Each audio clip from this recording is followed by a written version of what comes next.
Role എന്ന് പറഞ്ഞാൽ ശരിക്കും 5 സ്ഥലത്ത് തല്ലാൻ പാടുള്ളൂ. അതിങ്ങനെ കൈ ഇങ്ങനെ ആംഗ്യം കാണിച്ചാൽ 5 സ്ഥലത്ത് തല്ലാൻ പാടുള്ളൂ. 2 തുട, പിന്നെ ഇവിടെ 2 ഭാഗം, അതും 4. പിന്നെ മുഖത്ത് തല്ലാൻ പാടില്ല, മുഖത്ത് കൈ വെക്കാം. കാര്യമായിട്ട് എന്താണെന്ന് വെച്ചാൽ മൂക്ക് തോണ്ടാൻ പാടില്ല. മൂക്ക് തോണ്ടിയോന്ന് മൂക്ക് എൻ്റെ മൂക്ക് തോണ്ടിയാൽ പിന്നെ എനിക്ക് കൊല്ലം തല്ലാൻ പാടില്ല. ഓനെ കരക്ക് കയറ്റും. അടിച്ചാൽ പിന്നെ അയാൾ ബതിലടിക്കും. ആ അടി പിന്നെ അടിയാവും. അതിനാണ് മുമ്പ് പോലീസുകാരുണ്ടായി. ഇപ്പം ഞങ്ങൾ പറയും നിങ്ങൾ വേണ്ട, ഞങ്ങൾ അങ്ങനെ അക്രമമൊന്നും ഉണ്ടാക്കാനില്ല എന്ന് പറഞ്ഞു. ഈ വാവുത്സവത്തോടനുബന്ധിച്ച ഒരു ഇൻട്രസ്റ്റിംഗ് ഗെയിമാണ് പടകാളിത്തല്ല്. 2 ടീമുകളായി തിരിഞ്ഞുള്ള ഗംഭീര അടിയും അടിപിടിയും. വാവുത്സവ ദിവസം വെറും 1 മണിക്കൂറോ 1.5 മണിക്കൂറോ മാത്രമാണ് ഇത് നടക്കുന്നത്. പണ്ടുകാലത്ത് സൈനികർക്കിടയിൽ പ്രചാരമുണ്ടായിരുന്ന ഒരു കളിയാണിത്. ഇതിന് വ്യക്തമായ നിയമമുണ്ട്. ആ നിയമം മനസ്സിലാക്കി അത് കാണുമ്പോൾ അതിന് ഭംഗി കൂടുതലുമാണ്. കടലുണ്ടി വാവുത്സവ ദിവസം കക്കാട് കടപ്പുറത്ത് നിന്നും എഴുന്നള്ളുന്ന ജാതവനും ഭഗവതിയും കുന്നത്ത് ധർമ്മദൈവത്തറയിൽ വിശ്രമിക്കുമ്പോൾ അവർ ഈ കളിയും ആസ്വദിച്ച് കാണുന്നു. ഇതാണ് പടകളിക്കണ്ടം പാടം. ഇതിൽ ആൾ വെച്ചിട്ടാണ് തല്ല് നടക്കുക.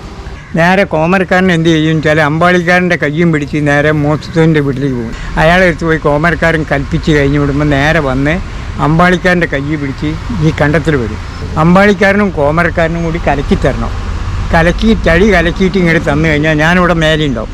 എന്നോട് പറയണം ഏറ്റ് തന്ന് 3 മൊഴി ചൊല്ലണം. ഏറ്റ് തന്നെന്ന് പറഞ്ഞ് കഴിഞ്ഞെങ്കിൽ മാത്രമേ ഞങ്ങൾക്ക് കണ്ടത്തിൽ ഇറങ്ങാൻ പറ്റൂ. അപ്പോൾ അവരിങ്ങോട്ട് കയറി കഴിഞ്ഞാൽ ഞങ്ങൾ ഇറങ്ങിക്കഴിഞ്ഞിട്ട് കൈ ഇളക്കും 3 പ്രാവശ്യം ഗ്രൗണ്ടിൽ. കൈ ഇളക്കി കഴിഞ്ഞിട്ട് ഞങ്ങൾ ആദ്യം അവകാശം കൂടി തല്ലുണ്ടാവും. ഞങ്ങൾ എതിർകക്ഷി കരുവന്തിരിക്കാരാണ്. ഞങ്ങൾ രണ്ടാം കൂടി ആദ്യം ഇറങ്ങി ഞങ്ങളെ തല്ല് കഴിഞ്ഞിട്ട് പിന്നെ ഓരോരുത്തരെ ഇറക്കുകയാണ് ചെയ്യുക. അങ്ങനെ കുറേ അങ്ങോട്ട് തെറ്റ് കഴിഞ്ഞിടുമ്പോൾ തമ്പുരാട്ടി അവിടെ നിന്ന് വിശ്രമം ഇളനീര് വെള്ളമൊക്കെ കുടിച്ച് വിശ്രമം കഴിഞ്ഞിട്ട് ഇവിടെ എത്തുന്നവരെ ഒറ്റക്കൊട്ട ചെണ്ട.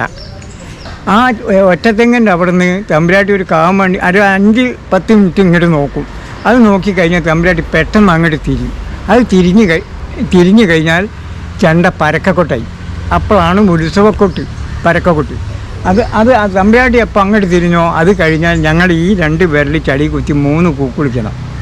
3 കൂക്കുളിച്ച് ഞങ്ങൾ കണ്ടം പ്രദക്ഷിണം വെച്ച് ഇങ്ങോട്ട് കയറി കഴിഞ്ഞാൽ അമ്പാളി ഇതിൻ്റെ അടുത്ത് ദക്ഷിണ തരും. 20-30 വർഷങ്ങൾക്ക് മുൻപ് മലബാറിലെ എല്ലാ പഞ്ചായത്തുകളിലും 2ഓ അതിലധികമോ കളരികൾ ഉണ്ടായിരുന്നു. ഗ്രാമത്തിലെ മിക്ക കുട്ടികളും അത് അഭ്യസിക്കുകയും ചെയ്തിരുന്നു. പക്ഷേ ഇന്നത് അന്യം നിന്നു പോയിരിക്കുന്നു. അതുപോലെയാണ് പല ആയോധന കലകളും. പടകാളിത്തലിൽ പങ്കെടുത്ത പലരും ഇന്ന് അതിന് വരുന്നില്ലെങ്കിലും ചിലരെങ്കിലും അത് നിലനിർത്താൻ കഠിന ശ്രമം നടത്തുന്നു. ഇത്തരം കലകൾ നിലനിൽക്കേണ്ടത് സമൂഹത്തിന്റെ ആവശ്യമാണ്. അതുകൊണ്ട് തന്നെ ഇത് ആസ്വദിക്കാനും അവർക്ക് വേണ്ട പ്രോത്സാഹനം നൽകാനും അപേക്ഷിക്കുന്നു. Thanks for watching.